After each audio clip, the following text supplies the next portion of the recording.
അപ്പോൾ ഹലോ, എല്ലാവർക്കും MSW001 origin and development of social വർക്കിൻ്റെ അടുത്തൊരു എപ്പിസോഡിലേക്ക് സ്വാഗതം. ഇതിനകത്ത് നമ്മൾ 20 മാർക്കിൻ്റെ ക്വസ്റ്റ്യൻസ് ആണ് ഇപ്പോൾ ഡിസ്കസ് ചെയ്തുകൊണ്ടിരിക്കുന്നത്.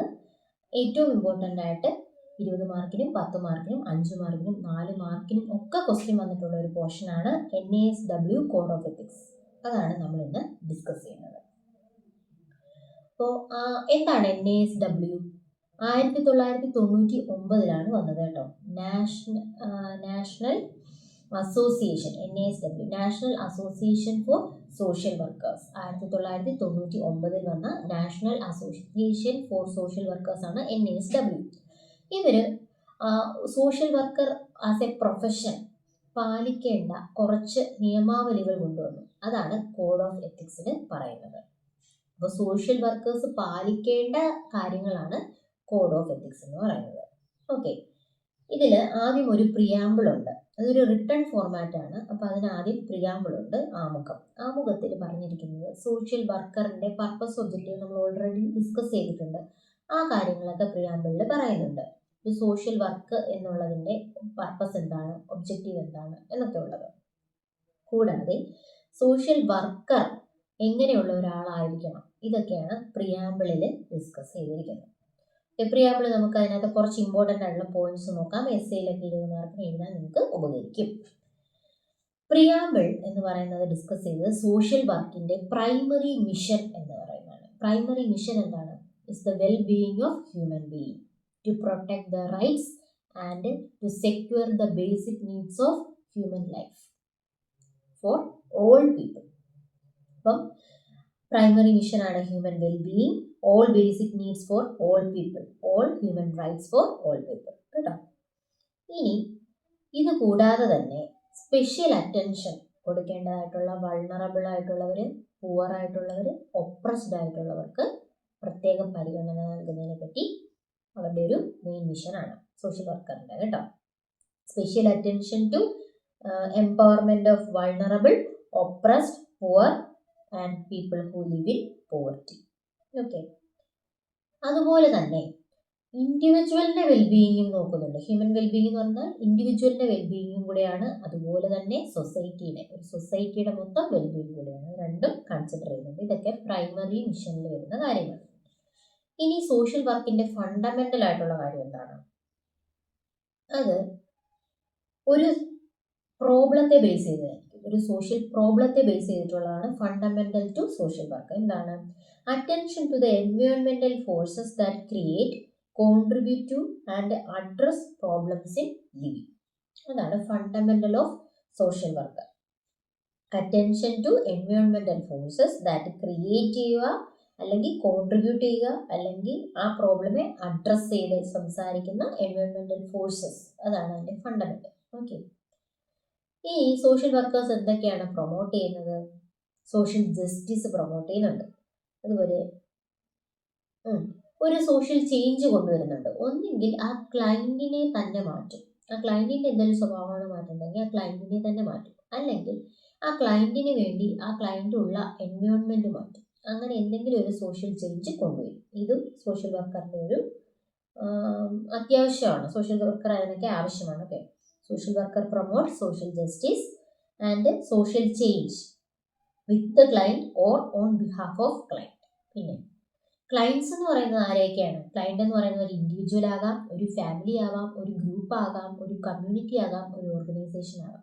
ഇങ്ങനെ 5 കാറ്റഗറി ലെവൽ ഓഫ് എന്താണ് ക്ലയൻസ് ഉണ്ട്. ഇതെല്ലാം ഓരോ സെറ്റിങ്സിലായിരിക്കും. Okay, family, individual, family, group, community and organisation, ഇവരെല്ലാം ക്ലയൻസ് ആണ് കേട്ടോ. ഇനി social worker also promotes the responsiveness of organisations to the client need and social problems. ഒരു സോഷ്യൽ പ്രോബ്ലം അല്ലെങ്കിൽ ഒരു ക്ലയൻറ്റിൻ്റെ ആവശ്യത്തിലേക്ക് ഓർഗനൈസേഷൻ ഒരു തീരുമാനമെടുക്കട്ടെ, അവരെ കൂടെ പ്രവർത്തിപ്പിക്കാൻ വേണ്ടി ഹെൽപ്പ് ചെയ്യുന്ന ഒരു ഫാക്ടർ കൂടിയാണ് അത് സോഷ്യൽ വർക്കർ എന്ന് പറയുന്നത്. Social worker also promote the responsiveness of the organisations towards the client need or a social problem. Okay, അടുത്തത് സോഷ്യൽ വർക്കേഴ്സ് എന്ന് പറയുന്നത് സെൻസിറ്റീവ് ആയിരിക്കും. Social workers are sensitive to cultural and ethnic diversity. ഓരോ കൾച്ചറും വ്യത്യാസമാണ്. Rural area, urban area വ്യത്യാസമാണ്. Religion ബേസ്ഡിൽ വ്യത്യാസമാണ്, ലാംഗ്വേജ് ബേസ്ഡിൽ വ്യത്യാസമാണ്, ടെറിട്ടറി ബേസ്ഡിൽ വ്യത്യാസമാണ്. അങ്ങനെ പല രീതിയിലും people are diverse. Ethnic diversity ഉണ്ട്, അതുപോലെ കൾച്ചറൽ ഡിഫറൻസസും ഉണ്ട്. ഇതിലെല്ലാം സോഷ്യൽ വർക്കേഴ്സ് സെൻസിറ്റീവ് ആയിരിക്കും. Social workers strive to end, എന്തൊക്കെ കാര്യങ്ങൾ നിർത്താനാണ് അവർ ആഗ്രഹിക്കുന്നത്? To end discrimination, oppression, sexual abuse, പിന്നെ ഇൻജസ്റ്റിസ് ടു പീപ്പിൾ, അങ്ങനെ ഒരുപാട് കാര്യങ്ങൾ. Okay, social injustice, social discrimination, oppression, poverty, discrimination. Okay, social discrimination, operation, poverty, forms of social injustice, ഇതെല്ലാം എന്ത് ചെയ്യും? Social workers try to end. എങ്ങനെയാണ് ഇതൊക്കെ end ചെയ്യുന്നത്? Through certain activities. അവർക്ക് കുറച്ച് മെത്തേഡ്സ് ഉണ്ട് അല്ലേ? Group work, case work, community work, community organisation, community development, ഇതൊക്കെ അവരുടെ ഓരോ മെത്തേഡ്സ് ആണ്. ഈ മെത്തേഡ് വഴിയെല്ലാം എന്ത് ചെയ്യുന്നുണ്ട്? ഇതിനെതിരെ അവർ പ്രവർത്തിക്കുന്നുണ്ട്. അതുപോലെ തന്നെ ഡയറക്റ്റ് പ്രാക്ടീസ്. പിന്നെ സോഷ്യൽ വർക്കേഴ്സിനെ തന്നെ പഠിപ്പിക്കുന്നു, എഡ്യൂക്കേറ്റ് ചെയ്ത് അവരെ പ്രാക്ടീസ് ചെയ്യിക്കുന്ന വഴി, അവരെ സൂപ്പർവൈസ് ചെയ്യുന്ന വഴി, ഇതെല്ലാം വഴി നമ്മൾ എന്ത് ചെയ്യുന്നു? ഈ സോഷ്യൽ വർക്കറിൻ്റെ ഒരു ഒബ്ജക്റ്റീവ് അല്ലെങ്കിൽ പർപ്പസ് സാധിച്ചെടുക്കുന്നുണ്ട്. ഓക്കെ, അപ്പോൾ social workers strive to end social discrimination, oppression, poverty, forms of social injustice through activities such as direct practice, community organising, supervision, consultation, administration. നമ്മൾ പഠിച്ചല്ലോ social welfare administration, advocacy, social and political action, policy development and implementation, education and research, evaluation. ഈ എല്ലാ രീതി മെത്തേഡ്സിലൂടെയും എന്ത് ചെയ്യുന്നുണ്ട്? Social workers അവരുടെ purpose achieve ചെയ്യുന്നുണ്ട്. ഇനി social worker also helps in enhancing the capacity of people to address their own needs. സ്വന്തം പ്രശ്നങ്ങൾക്ക് വേണ്ടി സ്വന്തമായിട്ട് ഉയർത്തെഴുന്നേറ്റ് സ്വന്തമായിട്ട് സ്ട്രൈക്ക് ചെയ്യാൻ എന്ത് ചെയ്യുന്നുണ്ട്? സോഷ്യൽ വർക്കേഴ്സ് അവരെ ഹെൽപ്പ് ചെയ്യുന്നുണ്ട്. ഇനി NASW പറയുന്ന കോർ വാല്യൂസ് ആണ് 6 കോർ വാല്യൂസ് വളരെ ഇമ്പോർട്ടൻ്റ് ആണ്. അതാണ് അടുത്ത് നമ്മൾ പറയുന്നത്. ഒന്നാമത്തത് സർവീസ് ആണ്. സർവീസ് എന്ന് പറയുന്നത് തീർച്ചയായിട്ടും എന്താണ്? നമ്മൾ സെൽഫ് ലവിനെക്കാട്ടിലും കൂടുതലായിട്ട് മറ്റുള്ളവരെ സ്നേഹിക്കുക. ഒരു എക്കണോമിക് ബെനിഫിറ്റിനല്ലാതെ നമ്മൾ സ്വയം മറന്നുകൊണ്ട് മറ്റുള്ളവരുടെ കാര്യങ്ങൾ പ്രയോറിറ്റി നൽകിക്കൊണ്ട് നമ്മൾ സെർവ് ചെയ്യുക, അതാണ് സർവീസ്. ഓക്കെ, രണ്ടാമത്തെ കാര്യം അവരുടെ ഒരു കോർ വാല്യൂ ആണ് സോഷ്യൽ ജസ്റ്റിസ്. നീതിപരമായിട്ട് വേണം നമ്മൾ കൈകാര്യങ്ങൾ ചെയ്യാൻ വേണ്ടിയിട്ട്. ഒരിക്കലും നിയമത്തിനെതിരായിട്ട് പോകരുത്. ഇൻജസ്റ്റിസ് ആയിട്ടുള്ള ഒരു കാര്യത്തിന് സോഷ്യൽ വർക്കർ ഒരിക്കലും കൂട്ടുനിൽക്കരുത്. അതൊരു കോർ വാല്യൂ ആണ് സോഷ്യൽ ജസ്റ്റിസ്. നീതിപരമായിട്ട് വേണം പ്രവർത്തിക്കാൻ. മൂന്നാമത്തത് dignity and worth of the person. എപ്പോഴും നമ്മുടെ മുന്നിൽ ഇരിക്കുന്ന ക്ലയന്റിന് അവരുടെ റെസ്പെക്ട് നൽകുക. എങ്കിൽ മാത്രമേ അവർക്ക് നാളെ ഒരു പ്രശ്നം ഉണ്ടാകുമ്പോൾ അവർക്ക് സ്വന്തം നിലയിൽ അവരുടേതായ ശബ്ദം ഉയർത്താൻ പറ്റുള്ളൂ. അല്ലെങ്കിൽ അവരെപ്പോഴും ഒരു സോഷ്യൽ വർക്കറിന് സബ്മിസീവായിട്ടായിരിക്കും ഇരിക്കുന്നത്. അതുകൊണ്ട് നമ്മൾ എന്ത് ചെയ്യണം? റെസ്പെക്ട് കൊടുക്കണം. അതൊരു ഇമ്പോർട്ടൻറ്റ് കോർ വാല്യൂ ആണ്, dignity and worth of the people. അടുത്തത് ഇമ്പോർട്ടൻസ് ഓഫ് ഹ്യൂമൻ റിലേഷൻഷിപ്പ്. അപ്പം ഒരു ഫാമിലിയിൽ കുറച്ച് ഹ്യൂമൻസ് ഉണ്ടല്ലേ, അവർ തമ്മിലുള്ള ഒരു റിലേഷൻഷിപ്പ് നല്ലതായിരിക്കണം. ഗ്രൂപ്പുകൾ തമ്മിൽ റിലേഷൻഷിപ്പ് നല്ലതായിരിക്കണം. കമ്മ്യൂണിറ്റി, ഓർഗനൈസേഷൻ എല്ലാത്തിലും എന്ത് ചെയ്യണം? ഒരു നല്ല ഹ്യൂമൻ റിലേഷൻഷിപ്പ് ഉണ്ടാക്കണം. ഒരു ഹ്യൂമൻ പാർട്ടിസിപ്പേഷൻ ഉണ്ടാക്കണം. എല്ലാ കാര്യങ്ങളിലും ഒരു പാർട്ടിസിപ്പേഷൻ ഉണ്ടാക്കണം. അതാണ് importance of human relationship. Core value ഇപ്പം 4 നമ്മൾ പറഞ്ഞില്ലേ? 4. Service, social justice, dignity and respect of the person, പിന്നെ ഇമ്പോർട്ടൻസ് ഓഫ് സോഷ്യൽ റിലേഷൻഷിപ്പ്. ഇനി അടുത്തതാണ് ഇൻറ്റഗ്രിറ്റി. 5ാമത്തത് ഇൻറ്റഗ്രിറ്റി. എന്താണ് ഇൻറ്റഗ്രിറ്റി? ഇൻറ്റഗ്രിറ്റി എന്ന് പറയുന്ന ഒരു ക്ലയൻറ്റ് നമ്മുടെ അടുത്ത് വന്നൊരു കാര്യം പറഞ്ഞാൽ നമ്മൾ ഒരിക്കലും പബ്ലിക് ആക്കാൻ പാടില്ല. അതിനൊരു പ്രൈവസി കൊടുക്കണം. അതിനൊരു സത്യസന്ധമായിട്ട് വേണം നമ്മൾ ഡീൽ ചെയ്യാൻ. ഓണസ്റ്റ് ആൻഡ് ട്രൂത്ത് വർത്തി ആയിരിക്കണം. ഓക്കെ, ആ കാര്യമാണ്. ഒരു പ്രൈവസി കൊടുക്കണം. അതുപോലെ തന്നെ നമ്മൾ ഓണസ്റ്റ് ആയിരിക്കണം, ട്രൂത്ത്ഫുൾ ആയിരിക്കണം. അതാണ് ഇൻറ്റഗ്രിറ്റി. കോമ്പീറ്റൻസ്, അതെപ്പോഴും ഒരു സോഷ്യൽ വർക്കറിൻ്റെ കോർ വാല്യൂ ആണ്. എന്താണ് കോമ്പീറ്റൻസ്? കോമ്പീറ്റൻസ് എന്ന് പറഞ്ഞാൽ നമ്മൾ എല്ലാം തികഞ്ഞു എന്ന് പറഞ്ഞ് കയറിയിരിക്കാൻ പാടില്ല. എപ്പോഴും നമ്മളെ നോളജ്, സ്കില്ലും ഒക്കെ എന്ത് ചെയ്യണം? അപ്ഡേറ്റ് ചെയ്തുകൊണ്ടിരിക്കണം. എപ്പോഴും നമ്മൾ പഠിച്ചുകൊണ്ടിരിക്കണം. റിസർച്ച് ചെയ്യണം, കൂടുതൽ മെറ്റീരിയൽസ് വായിക്കണം, അങ്ങനെ പഠിച്ചുകൊണ്ടിരിക്കണം. അതാണ് competence. Having necessary knowledge, skills and ability to do social work effectively and responsibly. ഇതാണ് കോർ വാല്യൂസ് ആയിട്ടുള്ള 6. ഇതൊക്കെയാണ് service, social justice, human being in a relationship, dignity and respect to the people, integrity, ഏറ്റവും അവസാനം നമ്മൾ എന്ത് പറഞ്ഞത്, competence. ഈ 6 നമ്മുടെ കോർ വാല്യൂസ്. ഒരു സോഷ്യൽ വർക്കറിന് മസ്റ്റായിട്ടും വേണ്ടുന്ന കോർ വാല്യൂസ്. ഇത് NASW കോഡ് ഓഫ് എത്തിക്സിൽ ഡിസ്കസ് ചെയ്തിട്ടുണ്ട്. ഇനി NASW കോഡ് ഓഫ് എത്തിക്സിന് ഒരു പർപ്പസ് ഉണ്ട്. അത് ഈ കോർ വാല്യൂസിനെ ബേസ് ചെയ്തിട്ട് 6 പറഞ്ഞിരിക്കുന്നത്. എന്താണ്? ആദ്യം തന്നെ നമ്മൾ കോർ വാല്യൂസ് ഐഡന്റിഫൈ ചെയ്യുക. അതാണ് ഒന്നാമത്തെ പർപ്പസ്. NASW കോഡ് ഓഫ് എത്തിക്സിന്റെ ആദ്യത്തെ പർപ്പസ് എന്ന് പറഞ്ഞാൽ നമ്മുടെ സോഷ്യൽ വർക്കറിന്റെ കോർ വാല്യൂസ് ഐഡന്റിഫൈ ചെയ്യാണ്. Identify core values of professional social worker. അത് നമ്മൾ ഐഡന്റിഫൈ ചെയ്തു. 6 നമുക്ക് കിട്ടി. ഇനി ഈ കോർ വാല്യൂസിനെ ബേസ് ചെയ്തുകൊണ്ട് നമ്മൾ എത്തിക്കൽ പ്രിൻസിപ്പിൾസും എത്തിക്കൽ സ്റ്റാൻഡേർഡ്സും ഡെവലപ്പ് ചെയ്യണം. അതാണ് രണ്ടാമത്തെ കാര്യം. അതെങ്ങനെയാണെന്നുള്ളതാണ് പറയുന്നത്. Summarise the broad ethical principles based on core values. ഈ കോർ വാല്യൂസ് നമ്മൾ കണ്ടെത്തി കഴിഞ്ഞു. അതിനെ ബേസ് ചെയ്തിട്ടുള്ള വിശാലമായ എത്തിക്കൽ പ്രിൻസിപ്പിൾസ് ഉണ്ട്. അതിനെ എന്ത് ചെയ്യുക? ബ്രോഡായിട്ടുള്ള എത്തിക്കൽ പ്രിൻസിപ്പിളിനെ സമ്മറൈസ് ചെയ്യുക. And establishes a set of specific ethical standards. എന്നിട്ട് ഒബ്ജക്റ്റീവ് പറയുന്ന പോലെ എടുത്തെടുത്ത് പറയുന്ന എത്തിക്കൽ സ്റ്റാൻഡേർഡ്സ് ഉണ്ടാക്കുക. Which guide social work practice. അതായിരിക്കണം സോഷ്യൽ വർക്ക് പ്രാക്ടീസിനെ ഗൈഡ് ചെയ്യേണ്ടത്. അപ്പോൾ ആദ്യം നമ്മൾ സോഷ്യൽ വർക്ക് പ്രൊഫഷൻ്റെ കോർ വാല്യൂസ് ഐഡന്റിഫൈ ചെയ്തു. അങ്ങനെ 6 നമ്മൾ കണ്ടുപിടിച്ചു. ഇനി ഈ കോർ വാല്യൂസിന് ഒരുപാട് എത്തിക്കൽ പ്രിൻസിപ്പിൾസ് പറയുന്നുണ്ട്. ആ ബ്രോഡ് ആയിട്ടുള്ള എത്തിക്കൽ പ്രിൻസിപ്പിൾസിനെ എന്ത് ചെയ്യണം? സമ്മറൈസ് ചെയ്യണം. എന്നിട്ട് ഒരു സ്റ്റാൻഡേർഡ് ആയിട്ടുള്ള എത്തിക്കൽ സ്റ്റാൻഡേർഡ്സ് ഉണ്ടാക്കണം. എന്നിട്ട് അത് വേണം സോഷ്യൽ വർക്ക് പ്രാക്ടീസുകാർ ഫോളോ ചെയ്യാൻ വേണ്ടിയിട്ട്. അതാണ് രണ്ടാമത്തെ പർപ്പസ്. ഇനി മൂന്നാമത്തത്, help social workers to identify relevant considerations when professional obligation conflicts or ethical uncertainties occur. അതായത് നമ്മളൊരു സോഷ്യൽ വർക്ക് ചെയ്തുകൊണ്ടിരിക്കുമ്പോൾ നമുക്കൊരു സ്ഥിരതയില്ലായ്മ വരും, അല്ലെങ്കിൽ ഒരു കൺഫ്യൂഷൻ വരും. ഇതാണോ അതാണോ ചെയ്യേണ്ടത് എന്നുള്ളത്. അങ്ങനെ ഒരു കൺഫ്യൂഷൻ ഒഴിവാക്കിക്കൊണ്ട് ഒരു ക്ലാരിറ്റി കൊടുക്കാൻ ഈ എത്തിക്കൽ സ്റ്റാൻഡേർഡ്സ് ഹെൽപ്പ് ചെയ്യണം. അതാണ് NASWന്റെ കോഡ് ഓഫ് എത്തിക്സിന്റെ അടുത്ത പർപ്പസ്. എന്താണ്? Help social workers to identify relevant considerations when professional obligation conflicts or ethical uncertainties. നാലാമത്തെ കാര്യം, help new practitioners to socialise social work mission, values, ethical principles and ethical standards.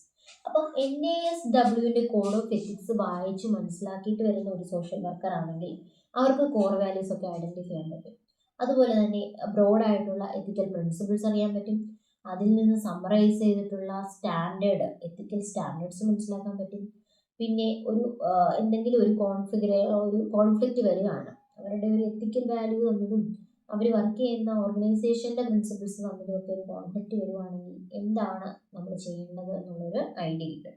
അതെല്ലാം പുതിയ പ്രാക്ടീഷണേഴ്സിന് കൊടുക്കുന്നു. ഇങ്ങനൊരു idea ഒക്കെ കൊടുക്കുന്നത് എന്താണ്? NASW കോഡ് ഓഫ് എത്തിക്സ് ആണ്. ഓക്കെ, അടുത്തത്, articulate standards that the social work profession itself can use to assess whether social workers have engaged in unethical conduct. അതുപോലെ തന്നെ ഒരുപാട് സോഷ്യൽ വർക്കേഴ്സ് ഉണ്ട്. അവർക്ക് എല്ലാവരും ചെയ്യുന്ന രീതികളും വേറെ വേറെ ആയിരിക്കും. അപ്പം ഈ സോഷ്യൽ വർക്കേഴ്സ് അൺഎത്തിക്കലായിട്ട് എന്തെങ്കിലും ചെയ്യുന്നുണ്ടോ, അല്ലെങ്കിൽ അവർ പ്രാക്ടീസ് ചെയ്യുന്ന രീതി കറക്റ്റ് ആണോ എന്നൊക്കെ സ്വയം ഒന്ന് അനലൈസ് ചെയ്യാനും എന്താണ് എത്തിക്കൽ കോഡ് സഹായിക്കും. നാഷണൽ അസോസിയേഷൻ ഫോർ സോഷ്യൽ വർക്കേഴ്സിൻ്റെ എത്തിക്കൽ കോഡ് സഹായിക്കും. സ്വന്തമായിട്ട് പോകുന്നൊരു നല്ല രീതിയിലാണോ എന്ന് വിലയിരുത്താനൊക്കെ. അതുപോലെ തന്നെ ഇപ്പോൾ ഒരാൾ സോഷ്യൽ വർക്കർ മോശമായ രീതിയിൽ പെരുമാറി എന്തെങ്കിലും പറഞ്ഞൊരു കേസോ എന്തെങ്കിലും കൊടുക്കുകയാണെങ്കിൽ NAS കോഡ് ഓഫ് എത്തിക്സ് വെച്ചിട്ടാണ് അത് വാല്യുവേറ്റ് ചെയ്യുന്നത്. അയാൾ ശരിക്കും തെറ്റുകാരനാണോ അല്ലയോ എന്ന് നോക്കുന്നത് ഇത് വെച്ചിട്ടായിരിക്കും. Okay, NASW has formal procedures to adjudicate ethics complaints against its members. ഇനി NASW എന്ന് പറഞ്ഞത് പൂർണ്ണമായിട്ടുള്ള ഒരു കാര്യമാണോ? അല്ല, ഒന്നും സ്ഥിരമല്ല. നമ്മൾ വീണ്ടും അപ്ഡേറ്റ് ചെയ്തുകൊണ്ടിരിക്കണം. അപ്പോൾ NASW എന്തല്ല? സ്ഥിരമല്ല. അപ്പോൾ അതിന് കുറേ ലിമിറ്റേഷൻസ് ഉണ്ട്. എന്തൊക്കെയാണ് ആ ലിമിറ്റേഷൻസ് എന്നാണ് അടുത്തത് പറയുന്നത്. ഇതെന്ന് പറയുന്ന ഒരു സെറ്റ് ഓഫ് റൂൾസ് അല്ല. ഇങ്ങനെ സോഷ്യൽ വർക്കർ ഉണ്ടാകാവൂ, ഈ പറയുന്ന എത്തിക്സിലൂടെ മാത്രമേ സോഷ്യൽ വർക്കർ പോകാവൂ എന്ന് നമുക്ക് നിർബന്ധം പിടിക്കാൻ പറ്റത്തില്ല. പല കേസിലും ഇതിലും കൂടുതൽ കാര്യങ്ങൾ ഉൾപ്പെടുത്തേണ്ടതായിട്ട് വരും. ചില കേസിലെങ്കിലും ഇതിലെ ചില കാര്യങ്ങൾ കറക്റ്റ് അല്ലാതെയും വിടാം, ചില സെറ്റിങ്സ് അനുസരിച്ച്. ഓക്കെ, അപ്പം എന്താണ് specific rule two follow all settings, എല്ലാ സെറ്റിങ്സിലും ഫോളോ ചെയ്യാൻ പറ്റുന്ന ഒരു കാര്യമാണ് NASW കോഡ് ഓഫ് എത്തിക്സ് എന്ന് പറയാൻ പറ്റില്ല. അത് അതിൻ്റെ ഒരു ലിമിറ്റേഷനാണ്. അടുത്തത്, Not specify which values, principles and standards overweigh other in instances when they conflict. ഒരു സെറ്റിംഗ് എടുത്തപ്പോൾ അതിനകത്ത് പ്രിൻസിപ്പിൾസും സ്റ്റാൻഡേർഡ്സും വാല്യൂസും ഒക്കെ വരുന്നുണ്ട്. ഒരു 6 വാല്യൂ പറയുന്നതിൽ 2 വാല്യൂ വന്നു, സ്റ്റാൻഡേർഡ്സ് പറയുന്നതിൽ 6 ഒരു 2 വന്നു. അങ്ങനെ ഉണ്ടെങ്കിൽ ഏതിനാണ് മുൻതൂക്കം കൊടുത്ത് പ്രവർത്തിക്കേണ്ടത് എന്ന് NASW പറഞ്ഞിട്ടില്ല. എല്ലാ വാല്യൂവിലും എല്ലാ സ്റ്റാൻഡേർഡിലും ഒരേ വെയിറ്റേജ് തന്നെയാണ് കൊടുത്തിരിക്കുന്നത്, ഒരേപോലെ കൺസിഡർ ചെയ്യുന്നതെന്നാണ് പറഞ്ഞിരിക്കുന്നത്. അപ്പോൾ അതൊരു ബുദ്ധിമുട്ടല്ലേ. ചില കേസിൽ 6 വാല്യൂസിന് ഒരേപോലെ ഇമ്പോർട്ടൻസ് കൊടുത്തുകൊണ്ട് നമുക്കൊരു കേസ് ഡിസ്കസ് ചെയ്യാതെ സെറ്റിങ്സിൽ ആ പ്രോബ്ലം സോൾവ് ചെയ്യാൻ പറ്റുമോ? ഇല്ല. അപ്പോൾ അതൊരു ലിമിറ്റേഷനാണ്. ഏത് വാല്യൂവിനാണ് മുൻതൂക്കം കൊടുക്കേണ്ടതെന്ന് പറഞ്ഞിട്ടില്ല, അല്ലെങ്കിൽ ഏത് സ്റ്റാൻഡേർഡിനാണ്, ഏത് പ്രിൻസിപ്പിളിനാണ് മുൻതൂക്കം കൊടുക്കേണ്ടതെന്ന് പറഞ്ഞിട്ടില്ല. അതൊരു ലിമിറ്റേഷനാണ്. അടുത്തത്, ethical decision making completely up to workers to their best of knowledge and values, standards and principles. ഇനി കോഡ് ഓഫ് എത്തിക്സ് വായിച്ച ഒരാൾ അയാൾ സ്വന്തമായിട്ടാണ് മനസ്സിലാക്കിയിരിക്കുന്നത്, സോഷ്യൽ വർക്കർ സ്വന്തമായിട്ട് മനസ്സിലാക്കിയിരിക്കുന്ന ഒരു വാല്യൂവും കോഡ് ഓഫ് എത്തിക്സും പ്രിൻസിപ്പിളും സ്റ്റാൻഡേർഡും ഒക്കെയാണ് ഉള്ളത് അല്ലേ. അയാളുടെ സ്വന്തം നോളജിലാണ് അത് വന്നേക്കുന്നത്. അതുകൊണ്ട് തന്നെ അയാൾ എടുക്കുന്ന ഡിസിഷൻ കറക്റ്റ് ആയിരിക്കണമെന്ന് നമുക്ക് 100% പറയാൻ പറ്റത്തില്ല. എത്തിക്കൽ ഡിസിഷൻ മേക്കിങ്ങിൽ വർക്കറിനാണ് കൂടുതൽ പ്രാധാന്യം വന്നേക്കുന്നത്, എത്തിക്കൽ കോഡ് ഓഫ് എത്തിക്സിനെ കാട്ടിലും. അതാണ് അവിടെ പറഞ്ഞത്. അടുത്ത കാര്യം, worker should be aware of conflict between personal and professional values and deal with dum റെസ്പോൺസിബിലി. ഇപ്പം എനിക്കൊരു പേഴ്സണൽ ബാക്ക്ഗ്രൗണ്ട് ഉണ്ട്, അതും പ്രൊഫഷണൽ ബാക്ക്ഗ്രൗണ്ട് ഉണ്ട്. എക്സ്പീരിയൻസസ് കാരണം ചിലപ്പോൾ ഞാൻ മുൻവിധിയോടെ ആയിരിക്കും. ഞാൻ ഒരു റൂറലിലെ ഒരാളാണെങ്കിൽ എനിക്കൊരു അർബനിലെ ഏരിയ പറയുന്ന ഒരാൾ പറയുന്ന കാര്യം അതേപോലെ എടുക്കാൻ പറ്റണമെന്നില്ല. അപ്പോൾ അതൊരു വർക്കറിൻ്റെ ഒരു പരിമിതിയാണ് അല്ലേ. ഈ പരിമിതിയെ വർക്കർ ഓവർകം ചെയ്യത്തക്ക രീതിയിലൊന്നും തന്നെ NASW കോഡ് ഓഫ് എത്തിക്സ് പറഞ്ഞിട്ടില്ല. അപ്പോൾ അതും അതിൻ്റെ ഒരു പരിമിതിയാണ്. അപ്പോൾ എന്താണ്, കോഡ് ഓഫ് എത്തിക്സ് പാലിച്ചാലും ഒരു സോഷ്യൽ വർക്കറിൻ്റെ ബിഹേവിയർ നമുക്ക് കൺട്രോൾ ചെയ്യാൻ പറ്റത്തില്ല. അതുപോലെ തന്നെ അയാളുടെ പേഴ്സണൽ ആൻഡ് പ്രൊഫഷണൽ എക്സ്പീരിയൻസസും നമുക്ക് എന്ത് ചെയ്യാൻ പറ്റില്ല, കൺട്രോൾ ചെയ്യാൻ പറ്റില്ല. Nothing is permanent and sure. Updation is a must. എപ്പോഴും ഞാൻ പറയുന്നതാണ്. Okay, when values, standards and principles conflict, the rules and followings of a particular organization. അതായത് ഒരു ഓർഗനൈസേഷനിൽ നമ്മൾ വർക്ക് ചെയ്യുന്ന സമയത്ത് അവർക്ക് അവരുടേതായിട്ടുള്ള വാല്യൂസും പ്രിൻസിപ്പിൾസും സ്റ്റാൻഡേർഡ്സും ആണ്. ഇതും നമുക്ക് NASW തന്നിരിക്കുന്ന വാല്യൂസും പ്രിൻസിപ്പിൾസും സ്റ്റാൻഡേർഡ്സും ഉണ്ട്. ഇതും തമ്മിലൊരു കോൺഫ്ലിക്റ്റ് ഉണ്ടാവുകയാണെങ്കിലോ അതൊരു ക്ലാഷ് അല്ലേ. അപ്പോൾ അതും ഇതിൻ്റെ ഒരു പരിമിതിയാണ്. അതെങ്ങനെയാണ് ഇപ്പോൾ ചെയ്തുകൊണ്ടിരിക്കുന്നത്? നിലവിൽ നമുക്കതൊരു ലീഗൽ പ്രൊസീജിയറിലേക്ക് പോകാം, അല്ലെങ്കിൽ ഔട്ട് ഓഫ് കോർട്ട് സെറ്റിൽമെൻറ്റും ചെയ്യാറുണ്ട്. ഇതാണ് നിലവിൽ ചെയ്തുകൊണ്ടിരിക്കുന്നത്. പക്ഷേ അങ്ങനെ ഒരു കോൺഫ്ലിക്റ്റ് ഉണ്ടാകുന്നത് NASW കോഡ് ഓഫ് എത്തിക്സിൻ്റെ ഒരു പരിമിതിയാണ്. എത്തിക്കൽ ബിഹേവിയർ, സോഷ്യൽ വർക്കറിൻ്റെ എത്തിക്കൽ ബിഹേവിയർ നമുക്കെങ്കിലും ഇത്രയൊക്കെ ആണെങ്കിൽ പോലും എന്ത് ചെയ്യാൻ പറ്റില്ല, കൺട്രോൾ ചെയ്യാൻ പറ്റത്തില്ല. അത് അയാളുടെ സ്വന്തം വ്യക്തിപരമായ ഒരു ഇതിൽ പോയിക്കൊണ്ടിരിക്കും. അത് NASW കോഡ് ഓഫ് എത്തിക്സിന് ഇതുവരെ കൺട്രോൾ ചെയ്യാൻ പറ്റിയിട്ടില്ല. ഇത്രയുമാണ് NASW കോഡ് ഓഫ് എത്തിക്സിൻ്റെ ലിമിറ്റേഷൻസ്. ഇനി നമ്മൾ പറയുന്നുണ്ടല്ലോ ഈ എത്തിക്കൽ പ്രിൻസിപ്പിൾസ് എന്ന്. അപ്പോൾ എത്തിക്കൽ പ്രിൻസിപ്പിൾസ് എന്താണ്? അത് ഈ കോർ വാല്യൂസ് ആയിട്ടുള്ള 6 ബേസ് ചെയ്തിട്ടുള്ള ഒരു സോഷ്യൽ വർക്കർ പാലിക്കേണ്ടതായിട്ടുള്ള ഒരു കാര്യങ്ങളുടെ ബ്രോഡ് കൺക്ലൂഷനാണ് എത്തിക്കൽ പ്രിൻസിപ്പിൾ. അത് ഈ പറഞ്ഞ 6 വാല്യൂസ് ആണെങ്കിൽ 6 എത്തിക്കൽ പ്രിൻസിപ്പിൾസ് ഉണ്ട്. സെയിം തന്നെയാണ്. വാല്യൂസ് എന്തൊക്കെയാണ് പറഞ്ഞത്? Service, social justice, dignity and respect for the people, human relationship, integrity, competence. ഈ 6 തന്നെയാണ് എത്തിക്കൽ പ്രിൻസിപ്പിൾ. സർവീസ് എന്താണ്? സർവീസിൻ്റെ primary goal help people in need to address social problems beyond financial gain and above self interest, others before me. എന്നെക്കാട്ടിലും priority മറ്റുള്ളവർക്ക് നൽകുക, എക്കണോമിയിലും അധികമായിട്ട് നമ്മൾ അവരെ സർവീസ് ചെയ്യുക, അവരെ സ്വന്തം കാലിൽ അവരുടെ ആവശ്യങ്ങൾക്ക് വേണ്ടിയിട്ട് തലയുയർത്തിപ്പിടിച്ച് സംസാരിക്കേണ്ട ലെവലിലേക്ക് നമ്മൾ എൻറോൾ ചെയ്തുകൊണ്ട് വരിക. അതാണ് സർവീസ്. സോഷ്യൽ ജസ്റ്റിസ് നീതിപരമായിട്ടാണ് ചെയ്യേണ്ടത് അല്ലേ. Challenge injustice and make social change with or on behalf of vulnerable, oppressed individual, family, group, organization or community on issues of poverty, unemployment, discrimination, etc. ഏത് പ്രശ്നമായാലും എന്തായിരിക്കണം, നമ്മൾ ഇൻജസ്റ്റിസിനെ ചലഞ്ച് ചെയ്തുകൊണ്ടിരിക്കണം. നമ്മുടെ ക്ലയൻറ്റ്സ് ഏത് സെറ്റിങ്ങിലുള്ള ആളാണെങ്കിലും അയാൾക്ക് വേണ്ടിയും അയാളിലും മാറ്റങ്ങൾ ഉണ്ടാക്കാൻ വേണ്ടി നമ്മൾ എന്ത് ചെയ്യണം, പ്രവർത്തിക്കണം. അതാണ് സോഷ്യൽ ജസ്റ്റിസിൽ പറഞ്ഞിരിക്കുന്നത്. ഇനി dignity and worth of the person എന്താണ്? പേഴ്സണെ റെസ്പെക്ട്ഫുൾ ആയിട്ട് വേണം ട്രീറ്റ് ചെയ്യാൻ. എങ്കിൽ മാത്രമേ അയാൾക്ക് സ്വന്തമായിട്ടൊരു സെൽഫ് റെസ്പെക്ട് ചെയ്യാൻ കാണുള്ളൂ. എങ്കിൽ മാത്രമേ അയാൾക്ക് ഒരു ഡിഗ്നിറ്റി കാണുള്ളൂ. അയാൾ തലയിൽ ഉയർത്തിപ്പിടിച്ച് അയാളുടെ ആവശ്യങ്ങൾക്ക് വേണ്ടി സംസാരിക്കുള്ളൂ. അതാണ്. Treat respectfully promotes client self determination, capacity to address their own needs, opportunity to change injustice, respect client interest and broader society interest. അപ്പോൾ നമ്മൾ രണ്ടിനെയും റെസ്പെക്ട് ചെയ്യണം. ക്ലയൻറ്റിൻ്റെ ഇൻട്രസ്റ്റിനെയും റെസ്പെക്ട് ചെയ്യണം. അതുപോലെ തന്നെ ബ്രോഡർ സൊസൈറ്റിയെയും റെസ്പെക്ട് ചെയ്യണം. അതിൻ്റെ ഇൻട്രസ്റ്റിനെയും റെസ്പെക്ട് ചെയ്യണം.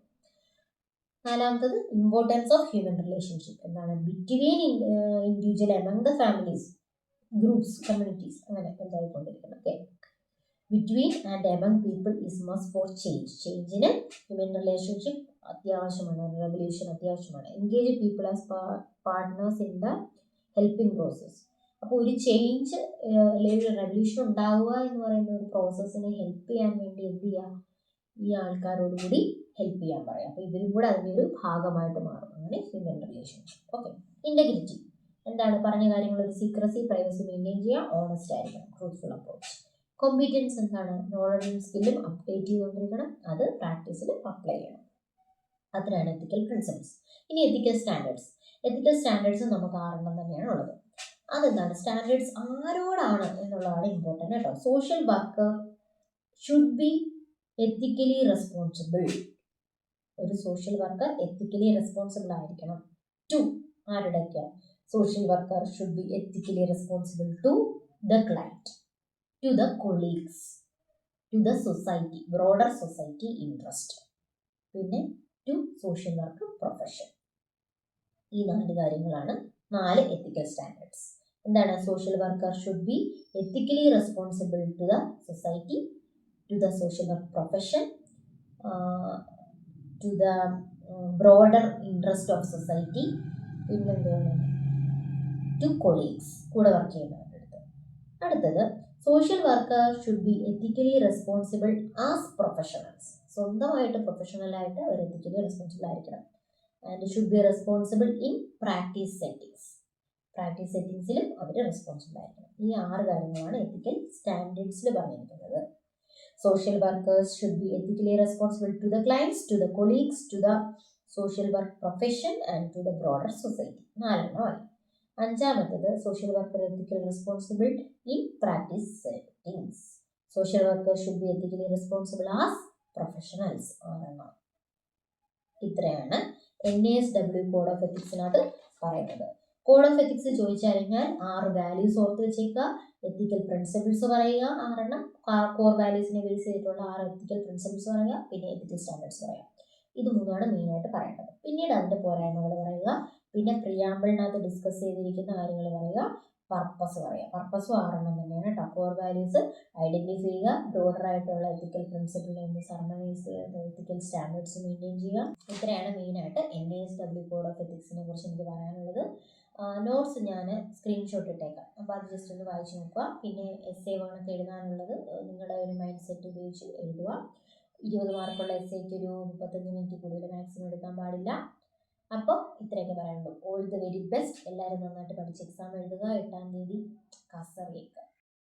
നോട്ട്സ് ഒന്ന് സ്ക്രീൻഷോട്ട് എടുത്ത് വെച്ചേക്കുക. ഞാൻ വായിച്ചു തന്നിട്ടുള്ളതുകൊണ്ട് നിങ്ങൾക്ക് മനസ്സിലാവും. ഓക്കെ, ഇത് സ്ക്രീൻഷോട്ട് എടുത്തിട്ട് റൊട്ടേറ്റ് ചെയ്ത് നോക്കുക കേട്ടോ. All the very best. Together we pass, together we rise. എപ്പോഴും പറയുന്ന പോലെ തന്നെ എല്ലാവരും സപ്പോർട്ട് ചെയ്യുക. Thank you for watching. ഇഷ്ടപ്പെട്ടെങ്കിൽ ലൈക്ക് ചെയ്യുക, കമൻറ്റ് ചെയ്യുക. Thank U.